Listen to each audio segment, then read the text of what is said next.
देखिए, हमारा main objective यही था कि गोल्ड, अभी तक आप अगर देखें तो कई इन्वेस्टर्स गोल्ड में इन्वेस्ट करते आ रहे हैं इंडिया में, पर सभी फिजिकल गोल्ड में करते हैं। और जिन निवेशकों को पता है कि गोल्ड ईटीएफ भी होता है, वो गोल्ड ईटीएफ में कई तरीके से इन्वेस्ट करके अपना फायदा बनाते हैं। जैसे अभी कस्टम ड्यूटी जैसे ही, इम्पोर्ट ड्यूटी जैसे ही कम हुआ, वैसे ही 1300 करोड़ गोल्ड ईटीएफ में एक महीने में आया। और इसी तरीके से हम चाहते हैं एग्जैक्टली। कि ये ईटीएफ लॉन्च करने का हमारा मेन ऑब्जेक्टिव यही था, और इस समय पे लॉन्च करने का, कि हम ज़्यादा से ज़्यादा निवेशकों को बता सकें कि गोल्ड ईटीएफ एग्जिस्ट करता है। ये एक सुपीरियर वे है गोल्ड में इन्वेस्ट करने का और गोल्ड के लॉन्ग टर्म रिटर्न्स का फायदा उठाने का और अपने पोर्टफोलियो को हेज करने का।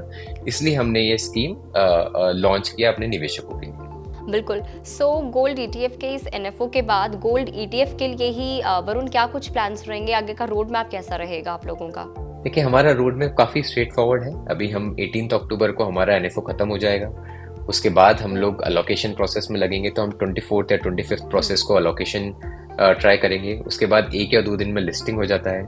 तो हम लोग कोशिश कर रहे हैं कि 29 को, क्योंकि धनतेरस है, हम उसके पहले लिस्ट कर सकें मार्केट में, ताकि जो भी निवेशक धनतेरस पे भी इन्वेस्ट करना चाहें या धनतेरस पे विड्रॉ करना चाहें, उनको वो बेनिफिट रहे। तो इस तरह से हम मार्केट में कोशिश कर रहे हैं कि 29 के पहले हम लिस्ट हो सकें। यानी कि दिवाली से पहले। तो दिवाली तो आ ही रही है और साथ जी। में शादियों का सीजन भी आ रहा है, तो ऐसे में सोना खरीदना वरुण हम जानते हैं कि बहुत ही शुभ माना जाता है। तो गोल्ड ईटीएफ के लिहाज से आपकी क्या कुछ एडवाइस रहेगी हमारे उन तमाम इन्वेस्टर्स के लिए जो ग्रो गोल्ड ईटीएफ में अपना पैसा लगाना चाहते हैं? देखिए, बहुत सिंपल है। आप अभी तक अगर दिवाली पे या किसी भी त्योहार पे आप गोल्ड, फिजिकल गोल्ड लेते आए हैं, तो इस बार कंसिडर करिए कि फिजिकल गोल्ड की बजाय आप digitally gold ETF, grow gold ETF में इन्वेस्ट करें। और आप ये देख सकते हैं, अगर आप ऑलरेडी इन्वेस्ट करते आ रहे हैं तो आपके लिए काफ़ी इजी रहेगा समझना इसको और उसमें निवेश करना, और उसको डेली देखना कि कैसे उसमें लिक्विडिटी है या उसमें किस तरह से प्राइस मूव करता है।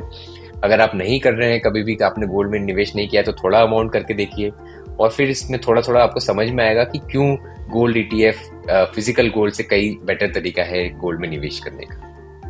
All right, thank you so much Varun हम लोगों से जुड़ने के लिए और सारे दर्शकों के सवालों का जवाब देने के लिए with so much of patience. Thank you so much. Thank you so much, Bhavna, for the invitation, and thanks to all the audience for the questions.